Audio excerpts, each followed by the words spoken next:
안녕하십니까 여러분.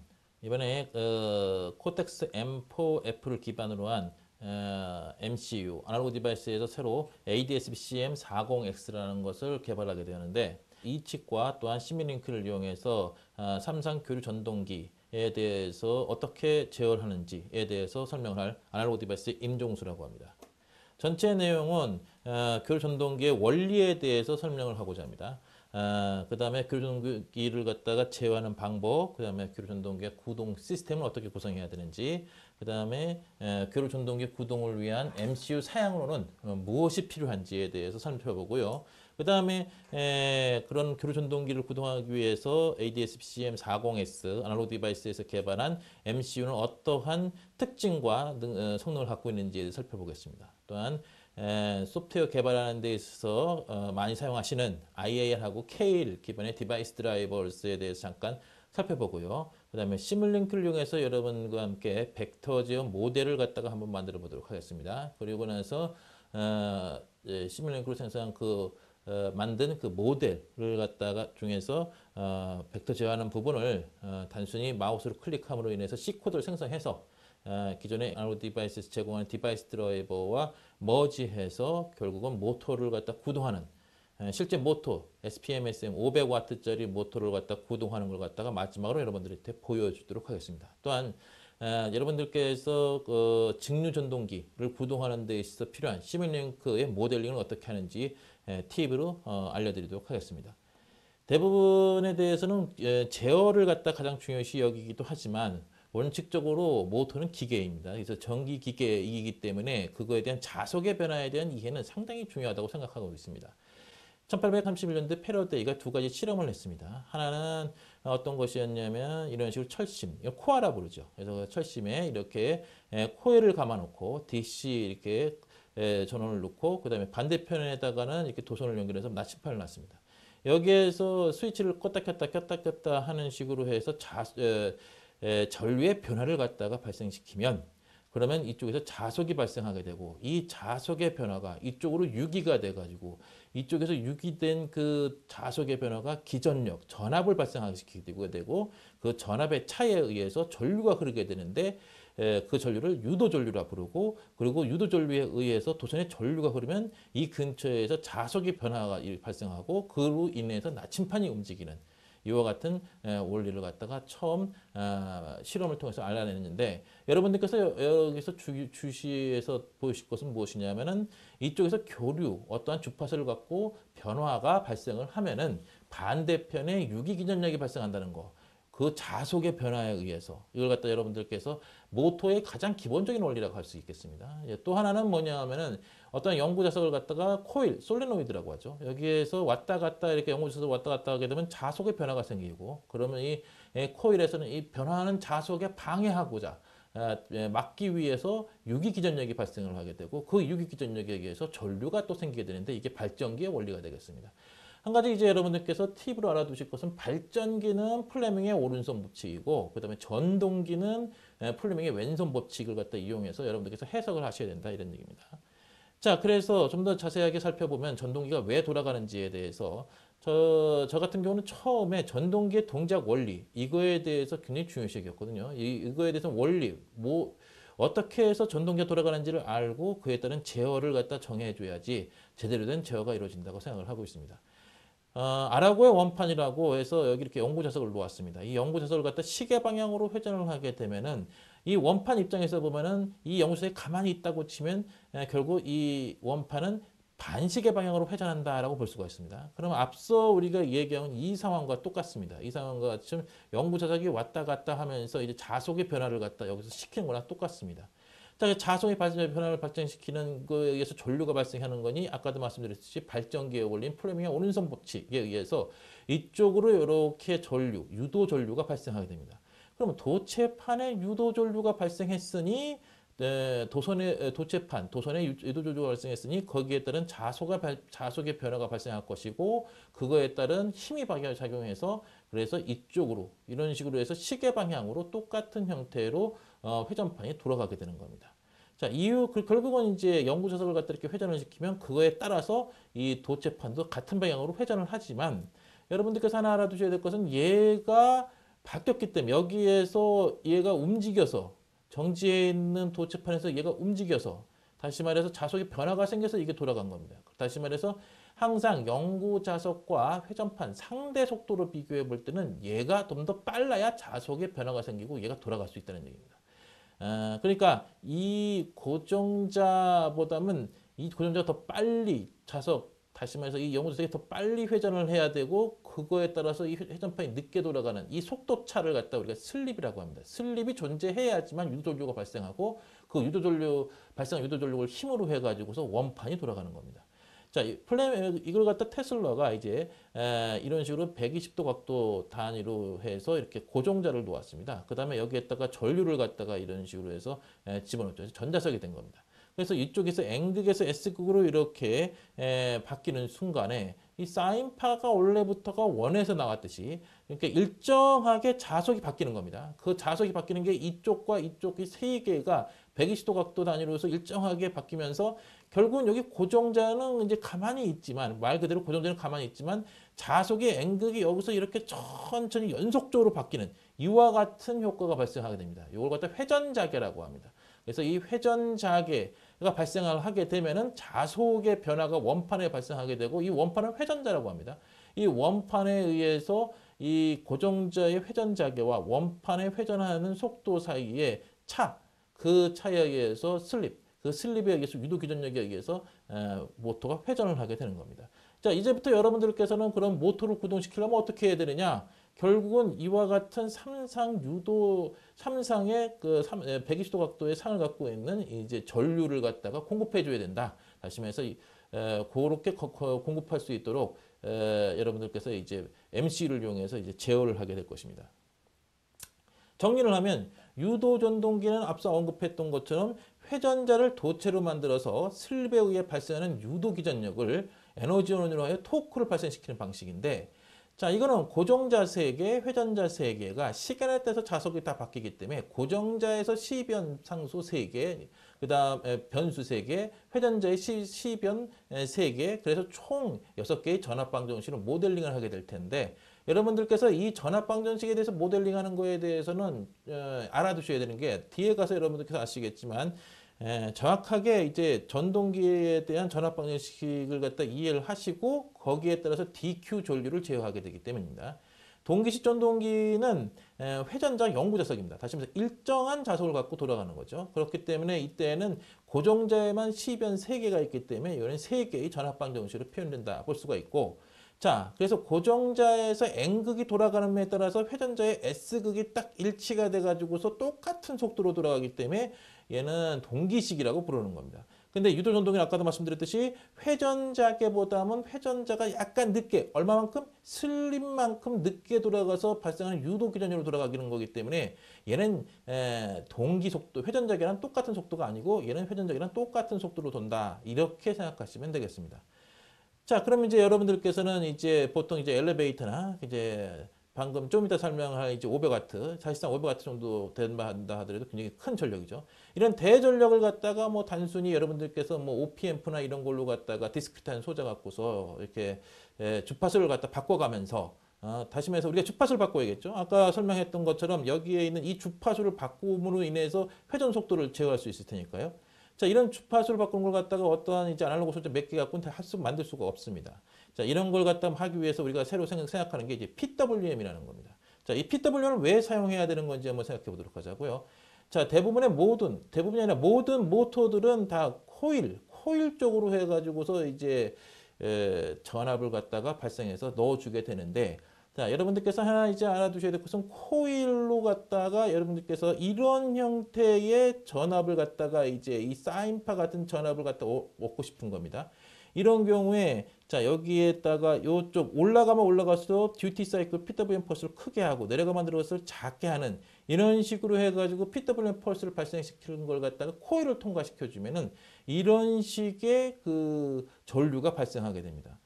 그래서 결국은 우리가 원하는 거는 이런 식의 전류를 원하는 것이고, 그리고 이 전류에 대해서 코일은 90도 이상을 갖다가 전류가 앞서기 때문에, 그렇기 때문에 이런 식으로 동위상으로 전압이 이렇게 똑같이 나오는 겁니다. 그래서 결국은 저희가 이제 MCU로 해서 0에서 3.3V까지 PWM 발생시키면 그걸 갖고서 게이트로 해가지고서 IGB탄 전력 반도체를 부동할 수 있도록 0에서 15V까지 해주면 그쪽에서 PWM 펄스가 이제 발생을 하게 됩니다. 삼성 PWM 펄스가 발생하게 되면은 그 PWM 펄스가 실제로 코일, 다시 말해 교류 전동기나 PMS 전동기 고정제를 만나게 되면은 이런 식으로 사인파 형태가 돼가지고서 아까 말씀드렸듯이 이런 식으로 해서 이런 식으로 저염파가 돼가지고 이쪽에 회전 자개가 발생해서 돌아갈 수 있는. 그래서 우리가 이제 PWM 펄스를 갖다가 사용해가지고서 근사적으로 이런 식으로 이렇게 저염파를 만들어서 회전 자개를 만드는구나 하는 걸 갖다 여러분들께서 아실 수 있을 겁니다. 자, 지금까지 여러분들하고 간단하게 교류 전동기의 동작 원리에 대해서 살펴보았습니다. 자, 그러면 이제 제어하는 방법에 대해서 생각해 볼 수가 있는데, 저희는 이제 속도를 갖다가 이제 뭐 얼마만큼 해라, 토크를 얼마만큼 해라, 자, 이런 식으로 갖다 명령을 하게 되겠는데요. 자, 이쪽에서 예를 들어서 뭐 토크를 얼마큼 하든지 속도를 얼마큼 하든 어떤 모토가 있습니다. 그래서 그거 결과를 갖다가 이제 잘 돌아가는지 측정을 해가지고 되돌려줬을 때 내가 보냈던 명령하고 같은지, 같다면 제로가 되겠죠. 근데 같지 않다라고 치면은 여기에서 이제 그 같게 할 수 있도록 이제 제어 루틴을 갖다가 이제 포함시키게 됩니다. 자, 이렇게 여기서 되돌아오는 식 피드백 루틴을 갖고 있는 클로즈 시스템을 갖다 이용해서 우리가 컨트롤 시스템을 만들 수가 있고, 또 일반적으로 근데 대부분 사실상 여러분들께서 이렇게 피드백 제어를 하는 거는 어떠한 이제 내가 원하는 정확한 값을 얻고자 제어를 하는 건데, 컨베이어 벨트라든지 대부분의 이제 그 모터 제어들은 그렇지가 않고 그냥 이게 피드백하게 되면 센서도 필요하고 각종 부품들이 필요하기 때문에 단가가 올라가거든요. 그래서 단순하게 그냥 적당한 힘만 내면 된다라고 생각하는 건 오픈 시스템이라고 해서 명령 주면 자, 이만큼 분명히 나올 거야 해가지고서 V by F로 해가지고서 제어하는 경우가 많습니다. 그래서 그런 경우는 이제 오픈 시스템으로 갖다 제어를 하는 거죠. 자, 그래서 교류 전동기 제어 방식을 한번 보시면은 모든 이건 제어 이론에 대한 내용인데, 자, 이것이 이제 에러가 제로가 되겠죠. 그래서 그렇기 위해서는 우리가 이제 과도 상태하고 정상 상태를 갖다 나눠 볼 수가 있는데, 처음에 P 제어, 이것은 이제 과도 상태의 제어가 되겠고요. 그 다음에 그에 따른 I 제어는 이제 정상 상태 이제 제어가 되겠습니다. 어떤 형태로 나타나느냐 하면은 이제 I 제어가 없을 땐 정상 상태의 에러가 계속해서 제거가 되지 않고 이렇게 유지하게 되는데요. 근데 우리가 PI 제어를 하게 되면 이제 이런 식으로 해서 정상 상태 에러가 없어지면서 우리가 원하는 그 에러를 갖다가 정확하게 제어를 할 수 있다라는 걸 갖다 여러분들께서 아실 수가 있을 겁니다.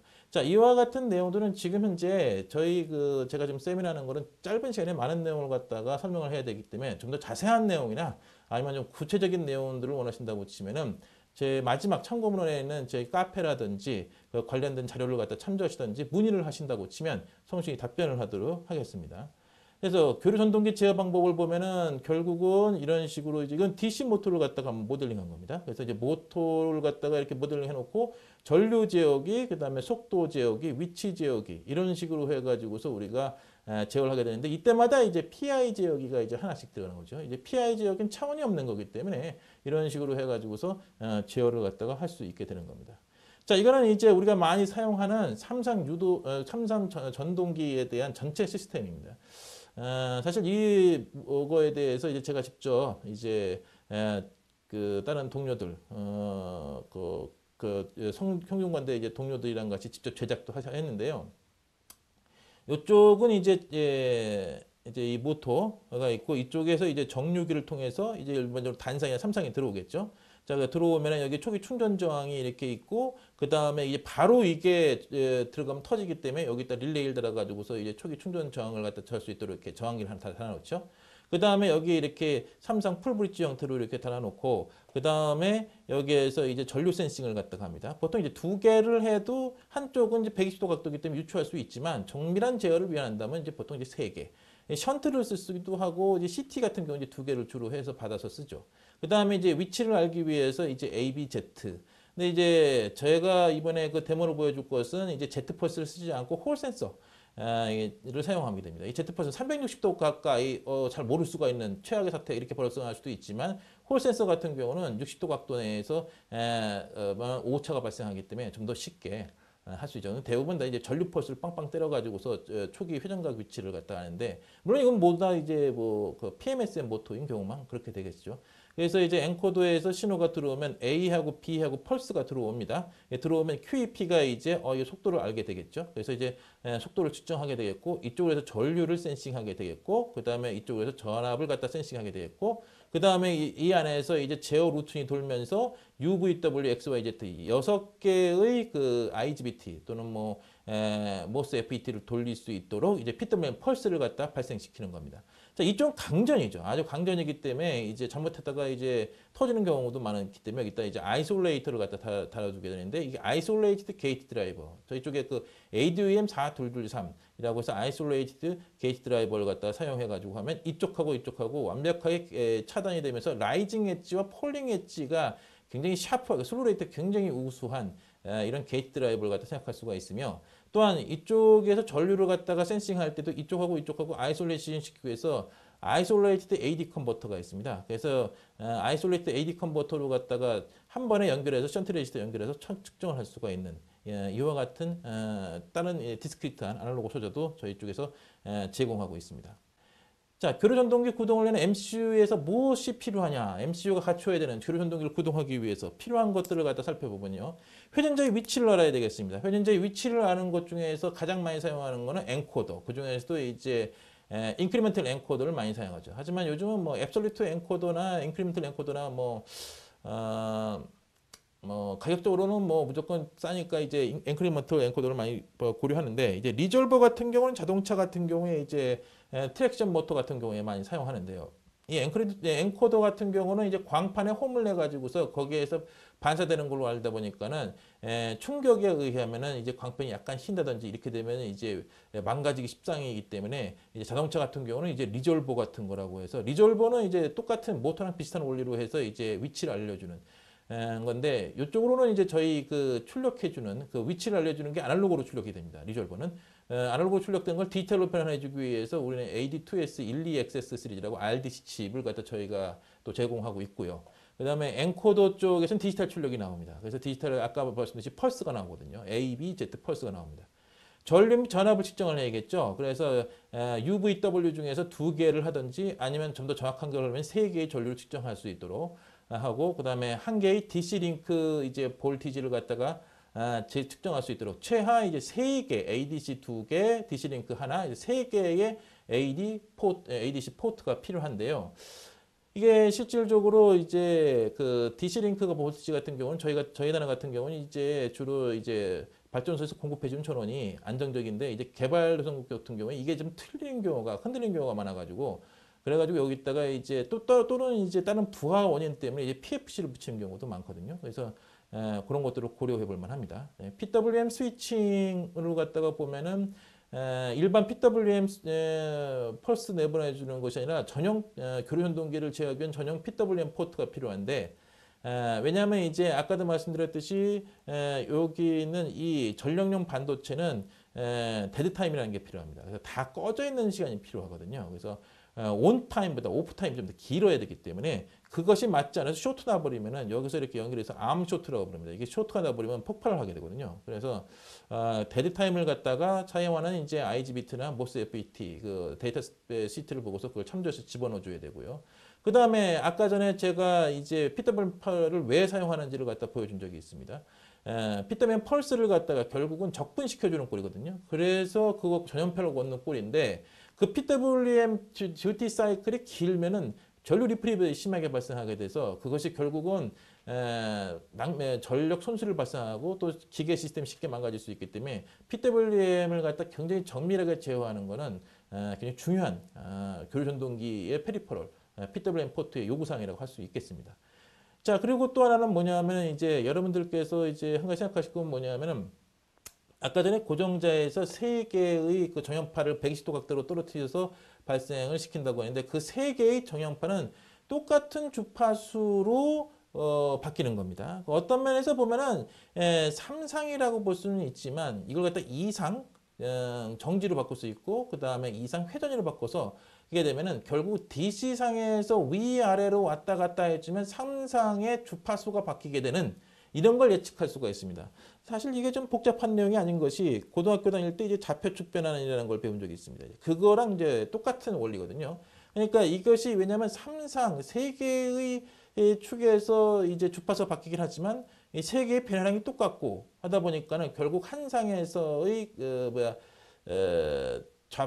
한 상에서 DC처럼 제어하는 거. 결국은 DC처럼 제어하게 되면은 반대편에서는 3상의 고정자가 주파수가 바뀌는 자, 이런 좌표 변환을 하게 됩니다. 그래서 왜냐하면 계산을 하기 쉽게 하기 위해서 이제 좌표 변환을 하는 겁니다. 이렇게 변환을 하게 되려면 이제 삼각함수가 필요해요. 사인, 코사인이라는 함수가 필요해서 실수 계산을 해야 됩니다. 삼각함수 같은 거. 그래서 이제 FPU가 있으면은 계산하기가 쉽다 이런 얘기가 나오는 겁니다. 물론 뭐 이제 저가를 생각하신다고 치면은 FPU가 없는 것도 할 수는 있겠지만 요즘 뭐 FPU가 있고 없고에 따라서 가격 차이가 뭐 크게 나지 않기 때문에 FPU가 있는 걸로 해서 쉽게 좀 더 정확하게 계산할 수가 있겠습니다. 그 다음에 이제 들어오는 이제 그 전류 같은 것이나 전압 같은 센싱한 것들에 이제 그 노이즈가 많이 끼기 때문에 그런 노이즈를 갖다 제거하기 위한 각종의 이제 그 필터가 필요한데 자, 그 코텍스 M 시리즈에서는 암사에서 CMSIS라고 해가지고서 기본적인 소프트웨어 라이브러리를 제공하고 있습니다. 이 중에서 DSP 라이브러리에 보면 각종 뭐 FF다, 뭐 스펙트럼 분석이다, 필터다 이런 거 소스 코드가 풀리 제공되고 있습니다. 그래서 여러분들께서 코텍스 M 시리즈 쓸 때는 관련된 그 DSP 신호 처리에 관련된 걸 갖다 쉽게 무상으로 사용할 수 있기 때문에 다 이게 재원이 되고 있습니다. 또한 업데이트되고 암사에 가보면 업데이트 상황을 늘상 볼 수가 있습니다. 그 다음에 또 교류전동기를 제어하기 위해서 MCU가 필요한 건 프로파일러하고 인터페이스가 필요합니다. 뭐 예를 들어서 뭐 상위에서 속도를 내라 뭐 해라 하는 걸 어떻게 전달해 줄 것이냐 MCU한테 뭐 CAN이나 UART를 통해서 보내주든지 여러 가지로 보내줄 수가 있을 겁니다. 아니면 GPIO로 보낼 수 있죠 주로. 그 다음에 이제 위급한 상황이 발생해서 암쇼트 발생할 것 같다 그러면 바로 끊어버릴 수 있도록 트립존이라는 전용 포트를 갖다가 제공하고 있습니다.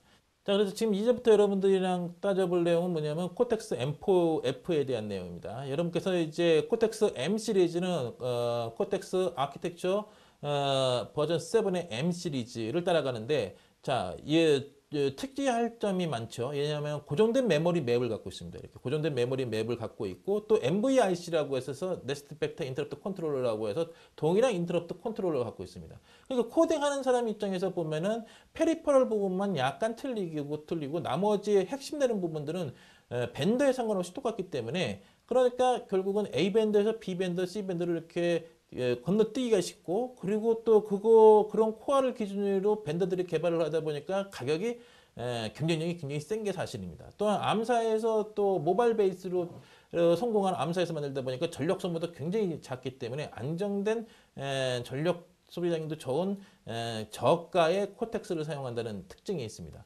자, 일단 여러분들께서 보시면 이쪽은 이제 고정된 메모리 맵입니다. 그 다음에 이쪽은 이제 코텍스 M4, 저희 것에 대한 메모리 맵, 이쪽 고정된 걸 저희가 이제 이렇게 할당을 했다. 이런 얘기가 되겠습니다.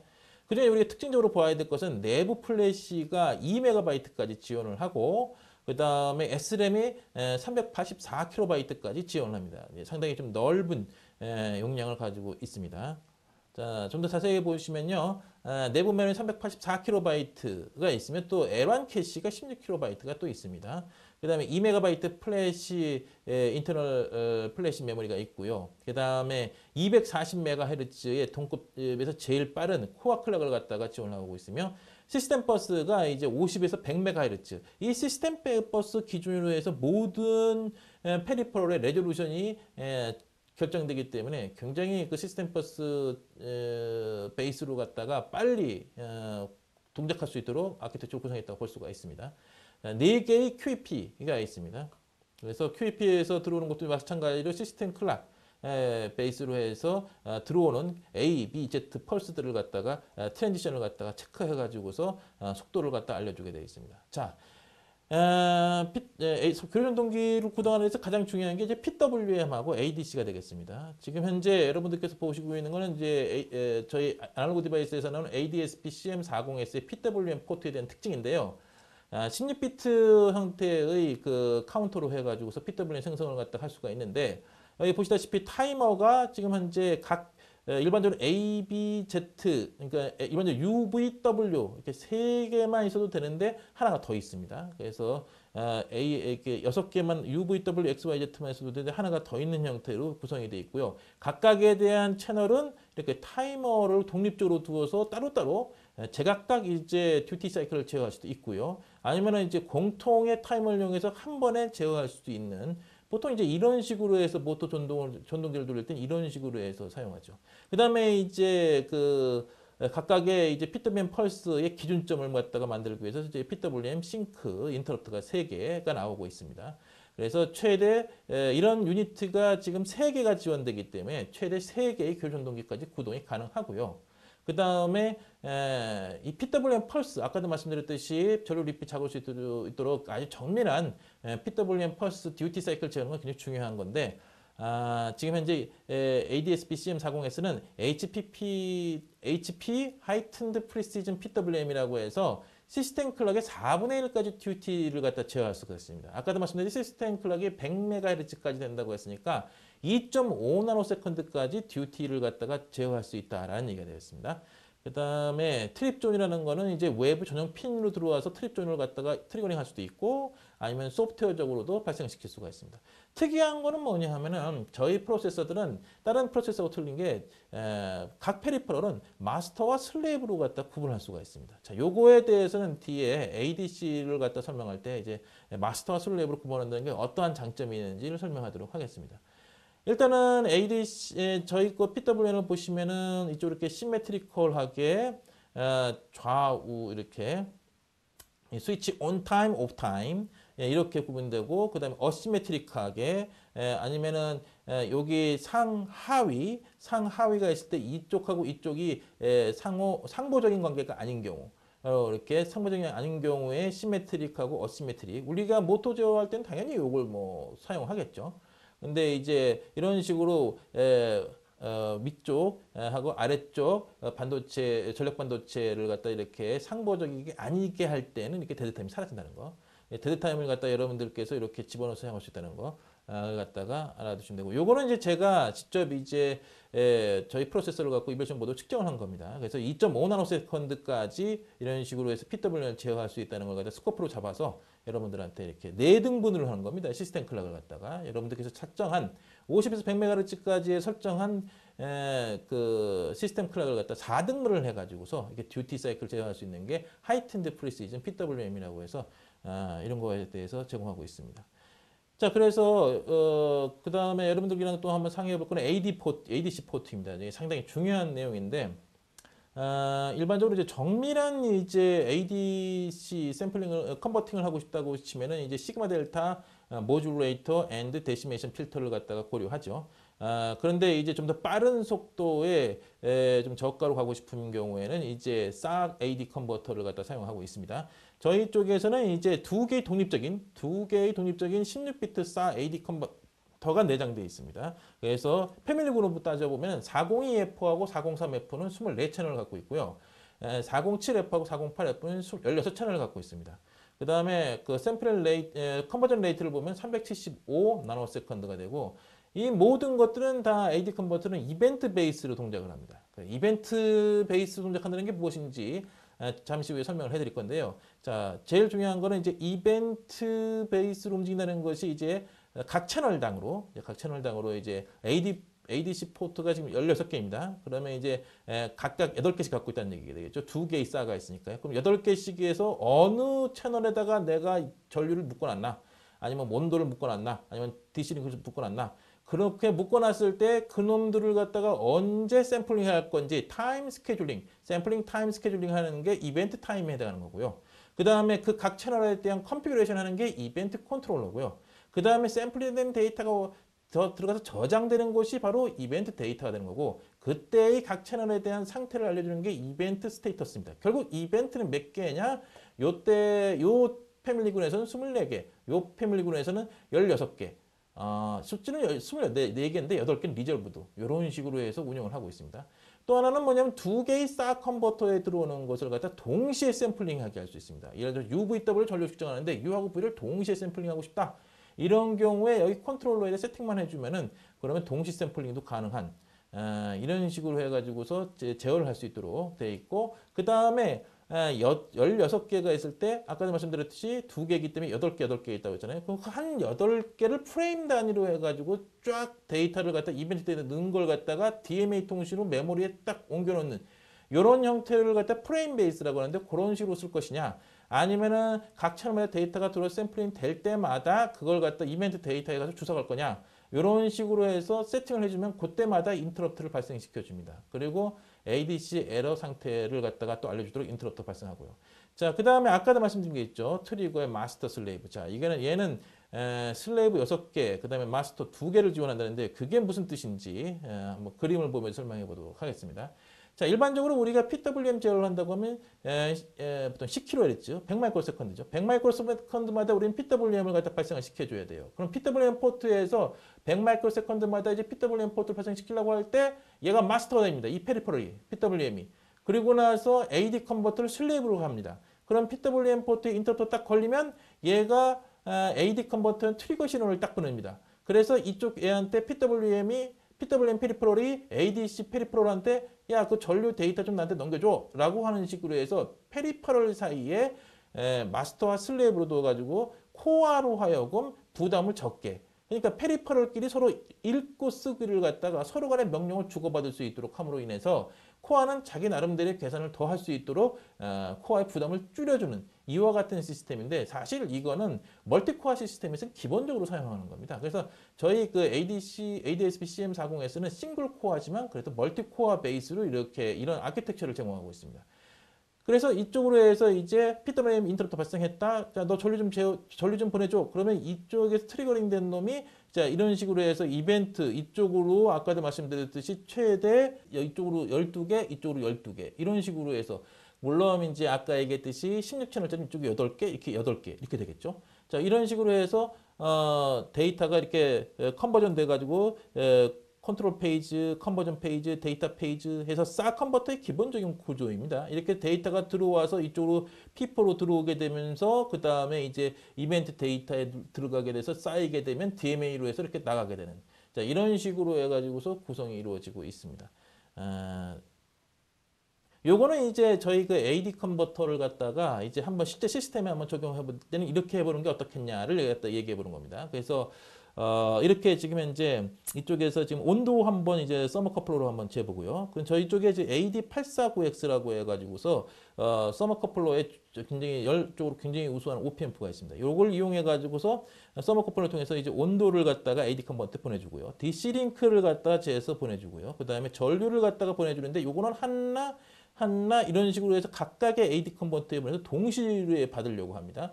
그 다음에 이제 리졸버를 쓰겠다 이런 얘기입니다. 이제 리졸버를 쓰게 됐다고 하면은 사인과 코사인이라는 출력 신호를 갖다 받아가지고서 요게 이제 각각 이렇게 해가지고 또 보내준 다음에 동시에 받는 식으로 이렇게 해주고, 그 다음에 이벤트 스케줄링, 이벤트 타이머를 갖다가 스케줄링을 해가지고서 이런 식으로 어느 게 먼저 할 건지 뒤에 할 건지 순서를 정해가지고 돌리게 되는 겁니다. 그래서 샘플링에서 데이터를 처리하게 되는 거죠.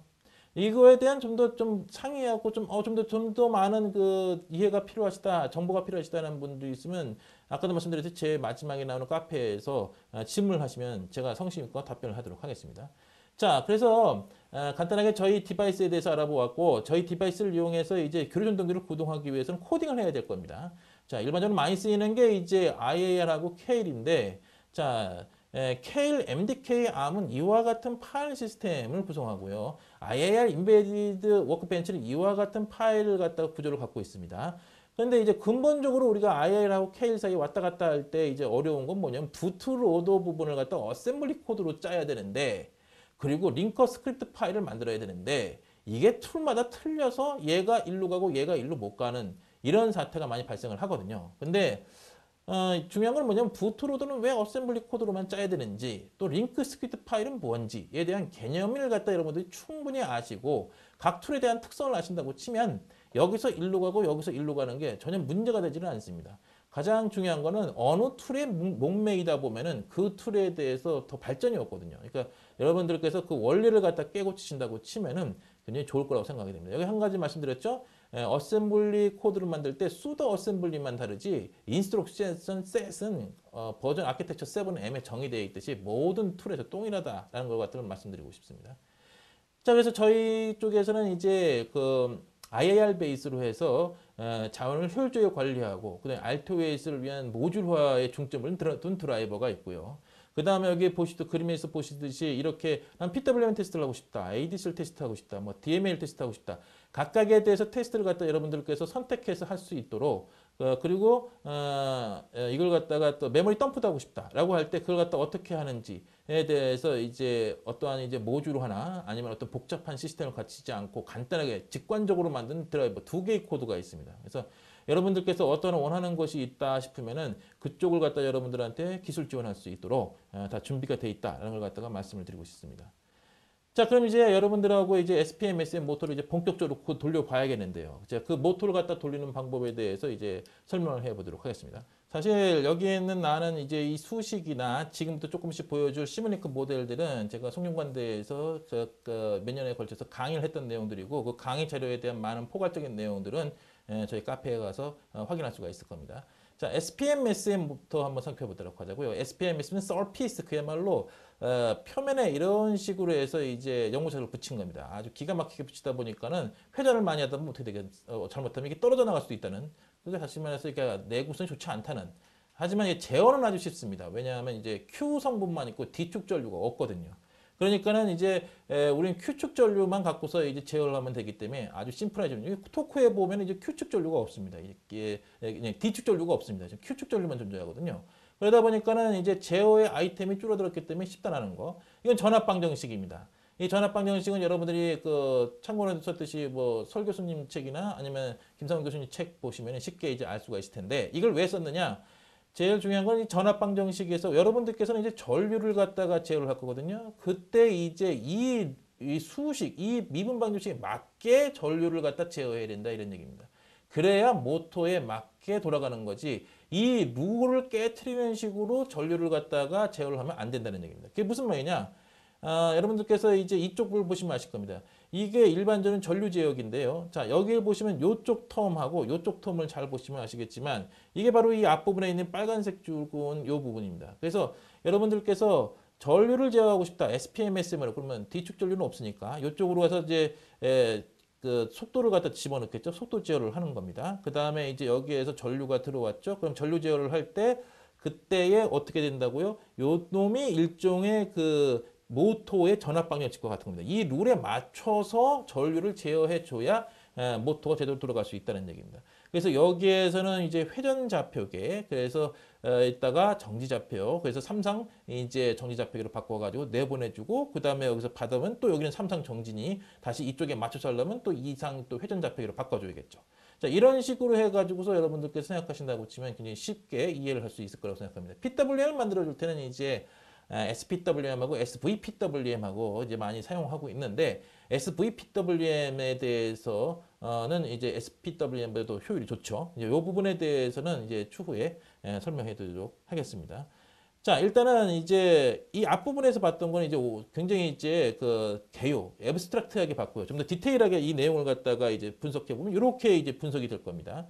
그래서 이게 모터입니다. 이제 모터에 이제 이런 식으로 구성이 되어 있으면은 여기에서 여기에 이제 각종 변환에 따른 이제 삼각함수들이 있고요. PI 제어기들이 있습니다. 그 다음에 여기에 이제 각종 이제 다른 이제 변환, 아까 되돌아가는 변환들 있죠. 그러니까 아까 볼 때 요 변환들, 그 다음에 요 변환들이 이제 각각 존재하고 있습니다. 여기에는 넘버링한 거. 1번은 요 1번. 요거는 시뮬링크로. 여기에 나와 있는 요 부분을 시뮬링크로 표현한 게 요 부분입니다. 그래서 1번은 이거를 이렇게 시뮬링크로 만든 거고 2번은 요거를 이렇게 시뮬링크로 만든 겁니다. 이렇게 해서 시뮬링크로 다 만들어 놓고 그리고 나서 시뮬레이션을 해봐서 1500 RPM이 나오도록 시뮬레이션을 해봤더니 잘 나오더라. 그러면 내가 만든 이놈이 괜찮으니까 한번 C코드로 생성해 봐야지. 그래서 C코드로 생성한 다음에 ADI에서 제공해주는 디바이스 드라이버 코드랑 머지해서 컴파일을 해보면은 이제 여러분들께서 모터가 돌아가는 걸 이제 확인을 할 수가 있는 겁니다. 자, 이런 식으로 이제 확인을 할 수가 있습니다. 특별히 이제 여러분들한테 이제 시뮬링크를 좀 더 알려드리고 싶으면 여기 보면 커넥터 좀 틀리죠. 이해하고. 자, 이건 심스케이프라고 해가지고 일반 이제 시뮬링크하고 약간 틀립니다. 그래서 얘는 이제 모터. 그래서 여러분께서 전력전자 하시는 분들은 대부분 이제 PC만 사용하시는데 이제 그와 같은 계열이다라고 생각하시면 됩니다. 그래서 이제 심 파워 시스템이라고 해가지고서 여기 있으면 PMSM 모터를 갖다 모델링한 겁니다. 그래서 이제 진짜 모터처럼 이제 돌아갈 수 있도록 훌륭한 사람들이 만든 모델링이죠. 그래서 여기서 이제 데이터를 주면은 이제 명령을 합니다. 자, 그러면 명령을 하면 이 모터를 돌아서 그러고 나서 이제 아까처럼 이제 그 결과가 이제 RPM이면 전류가 나오겠죠. 이제 그때 이제 제어 루틴이 이겁니다. 그래서 이제 명령을 주면 얘가 제어를 하고 모터를 돌려서 결과를 보여주는 꼴인데, 이제 보니까 결과를 보니까 이 제어 알고리즘이 마음에 들더라. 그러면 이제 이걸 갖다 이제 코드화 시켜가지고 돌린다는 얘기입니다. 이 안에는 뭐가 들어가 있느냐? 아까도 말씀드렸듯이 요거가 들어가 있는 겁니다. 요거. 그래서 이걸 갖다 그러면 이제 코드화 시킬 때는 어떻게 해야 되느냐? 아주 단순합니다. 우선은 이제 우리가 저희 지금 이제 마지막에 보여줄 500W짜리 돌리는 그거에 대한 예제인데요. 거기에 보면 지금 이제 24V짜리 전동기를 돌리래 아니면 110V짜리 돌리래. 쟤는 이제 500W짜리 이제 110V짜리 돌릴 겁니다. 그래서 컴프레션 잡고 그 다음에 여기에서 요걸 마우스로 오른쪽 마우스 버튼 누른 다음에 빌드 디스 서브 시스템을 누르면 여기서 빌드를 누르고 나서 마지막으로 제가 C 코드를 다 생성시켜 놓으면 이제 OK 버튼을 누르면 이제 되는 겁니다. 이렇게 다시 해서 여기서 쭉 이 빌드 버튼을 누르면 얘가 이제 쭉 이제 점점 찍으면서 코드를 생성합니다. 다 끝나고서 이제 아름답게 끝났다 그런다 이렇게 만들었어 하고 이제 얘가 리부트를 하는 거죠. 그래서 이제 보면은 기존에 이제 그 새로 생성된 코드들은 이제 빨간색으로 이제 이거 바뀌었네 하면서 이제 여기 보시다시피 이게 제가 지금 막 돌려서 만들 때였거든요. 그래서 10월 6일 날 월요일 요때 이제 돌려가지고서 이제 했더니만 이제 이렇게 그 시뮬링크에서 생성된 코드들 여기서 이제 생성된 코드들이죠. 생성된 코드들이 이렇게 들어가면서 바뀌었기 때문에 빨간색으로 표시된 겁니다. 그럼 이제 이걸 갖다가 이제 컴파일링을 해야겠죠. 그래서 메이킹을 하고 그 다음에 다운로드하고 디버깅을 한 다음에 이제 고 버튼을 누르면은 이제 이런 식으로 모터가 돌아가는 겁니다. 그래서 이 모터 돌아가는 거는 이제 여러분들께서 후반부에 이제 보시게 될 겁니다. 그래서 이제 500W짜리 모터 돌아가는 거에 대해서 볼 수가 있고요. 자, 마지막으로 여러분들 팁으로 갖다가 말씀드리고 싶은 거는 이제 시뮬링크로 갖다가 이렇게 함으로 인해서 자기만의 블록들이 생겨납니다. 그러면 이제 자기만의 블록들을 갖다가 이제 자기만의 라이브러리를 만들어서 관리를 따로 해줘야겠죠. 그러면 이제 이런 식으로 해서 제 같은 경우 이렇게 한번 만들어 봤습니다. ADI MPC 라이브러리라고. 그래서 이제 아까 전에 봤던 단순한 것도 있지만 이제 인덕션 모터 같은 이제 6개 전압 방정 형식으로 표현하는 뭐 이런 것들. 근데 이쪽에 라이브러리에 들어가는 것들은 여기에 봤듯이 마스크드 블락하고 S 펑션 블락만 가능한 겁니다. 그래서 이런 식으로 넣어놓고 돌리면 이 S 펑션의 C 코드로 다시 말해서 여기 보시면요. 한 가지 이제 여러분들께서 알아두셔야 될 건 뭐냐면 여기에 있는 것 중에서 몇몇들 얘는 C 코드로 갖다가 제가 기존에 쓰던 겁니다. 그 C 코드를 여기다 집어넣은 거고 나머지는 시뮬링크에 있는 블락들을 조합해서 만든 겁니다. 자, 그러면은 이제 난 기존에 쓰던 C 코드가 있어. 그러면 난 요거 오른 C 코드, 요거 C 코드 이렇게 C 코드를 바꾸다가 나중에 가서는 다 C 코드를 바꿔가지고서 코드 생성을 하지 않고 한 번에 돌릴 수도 있는 자 이런 식으로 할 수가 있거든요. 그때 요 블록을 C 코드로 시뮬링크에 있는 블록을 C 코드로 만드는 걸 갖다 우리가 S 펑션이라고 합니다. 그래서 S 펑션이라는 것은 시뮬링크 블락을 뭐 C 코드나 포트란이나 어다나 엠파일로 만드는 걸 갖다 의미하는데. 이런 식으로 구성이 좀 더 자세한 사항에 대해서는 저희 카페를 갖다 방문해 주시면 될 것 같습니다. 여기 보면 다른 나머지들도 이제 이렇게 다른 또 블록들이 존재하거든요. 그 중에서 여러분들한테 하나 이제 보여줄 건 뭐냐면 이제 DC 모터입니다. DC 모터를 만들어 놓고 유니폴라고 바이폴라 두 개의 PWM을 생성을 시킵니다. 자, 그 타겟은 이제 2500 RPM 만들어 보자. 이런 내용입니다. 그래서 속도 제어하고 커런트 제어 해가지고서 그래서 이제 액션을 눌렀을 때 이 모터, 이 직류 모터 제어하는 이 수식은 어떻게 해서 나온 거냐면 여러분께서 흔히 직류 모터 제어하는 전압 방정식을 갖다가 책에서 보면은 쉽게 발견할 수가 있습니다. 그걸 갖다가 이용해서 아까 PMS 모터처럼 그렇게 전압 방정식을 갖다가 이용해서 쉽게 꾸밀 수가 있거든요. 그래서 여기서 이렇게 발생시켜 준 걸 갖다가 속도 제어, 전류 제어해서 최종적으로 여러분들께서 이런 식으로 자 이거는 이제 레퍼런스입니다. 2,500을 가라 하는 여기 앞서 보여줬던 그 스텝 함수고 이거는 이제 추종하는 거죠. 이렇게 이런 식으로 해서 추종을 해서 오버슈트 약간 있다가 바로 이제 스테디 정상 상태로 없어지면서 깨끗하게 흘러가는 자 이런 상태가 됩니다. 참고로 볼 때는 저희 카페에 이제 관련된 내용들이 다 적혀져 있고 그 다음에 설승규 교수님, 김상현 교수님의 책을 갖다 많이 참조해서 이 자료를 만들었습니다. 자, 이제부터 여러분들한테 이제 시뮬링크를 이용해서 그 시뮬레이션 하는 거에 대해서 간단하게 그 설계를 하도록 하겠습니다. 이것은 현재 DC 모터에 대한 내용입니다. DC 모터에 대한 전압 방정식은 여러분께서 그 김상원 교수님 책 보시면 쉽게 알 수가 있을 텐데 PMDC 자 이건 모토를 갖다 제가 이렇게 전압방정식을 표현한 겁니다. 이쪽은 전압방정식을 표현한 거고 이쪽은 이제 부하. 이 기계적인 내용이기 때문에 이 부하 쪽은 다 똑같이 전동 DC가 됐거나 AC가 됐거나 다 똑같이 들어가겠죠. 어쨌든 간에 이쪽은 이제 전압방정식에 대한 내용입니다. 그다음에 이쪽은 이제 유니폴라로 할래, 바이폴라로 할래 하는 얘기고 저 같은 경우는 이제 만약에 이렇게 스위치로 갔다가 이렇게 하면은 이제 바이폴라로 갔다 PWM 스위칭하는 거고요. 자, 이렇게 하면 이제 유니폴라로 스위칭하게 되겠죠. 자, 이런 식으로 해가지고서 자 아까 프레젠테이션 자에서 얘기했던 것처럼 파이널을 갖다 2,500 RPM으로 맞춰보고 싶습니다. 자, 2,500 RPM으로 맞춰보고 그렇게 해서 이제 속도 추정을 하고 그 다음에 전류 제어를 한 다음에 나오는 결과 자 시뮬레이션을 한번 돌려보면요. 자 여기에서 보면은 이제 여러분들께서 쉽게 결과치를 갖다가 볼 수가 있을 겁니다. 자, 이런 식으로 이제 나오는 걸 알 수가 있습니다. 그래서 이런 식으로 노란색으로 가는 것이 지금 현재 그 여기에 계단에서 이제 2,500 RPM 준 거죠. 요거 파란색으로 가는 게 이제 추정치입니다. 여러분들이 좀 더 쉽게 알기 위해서는 이제 팁으로 자 이런 식으로 해서 노란색은 좀 두껍게 해서 뭐 라인을 갖다가 뭐 이런 식으로 해주면 이렇게 쉽게 볼 수가 있겠죠. 파란색도 강조였으면 할 수가 있을 겁니다. 자, 이런 식으로 해서 여러분께서 전압 방정식을 이용해서 이렇게 추정할 수 있는데, 자, 이거는 여러분들께서 아까 프레젠테이션 자리에서 알려준 것처럼 다른 여러 가지에서 다 사용할 수가 있습니다. 예를 들어 가지고 여러분들께서 뭐 삼성 모터에서 뭐 유도 전동기 이 유도 전동기에 들어가는 파라미터는 실질적으로 이제 저희가 사용했던 파라미터 값을 그대로 이제 얹어 놓은 건데요. 자, 여기에서 보시면은 이런 식으로 해서 이제 그 파라미터 값이 있습니다. 이건 모토 이제 내가 참여는 거기에 따라서 이제 4폴짜리죠.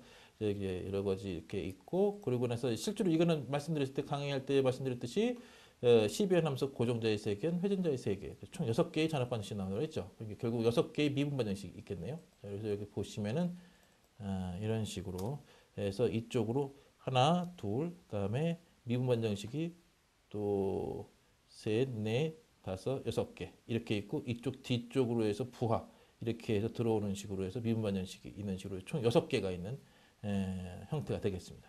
그래서 6개의 미분 반영식으로 갖다 구성이 되어 있다는 것을 알 수가 있고 그 외에 PMSM 전동기나 그 다음에 SVPWM 같은 것들은 이제 따로 이런 식으로 해서 C코드화 시켜가지고서 따로 여러분들께서 블록화 해가지고 사용할 수도 있습니다.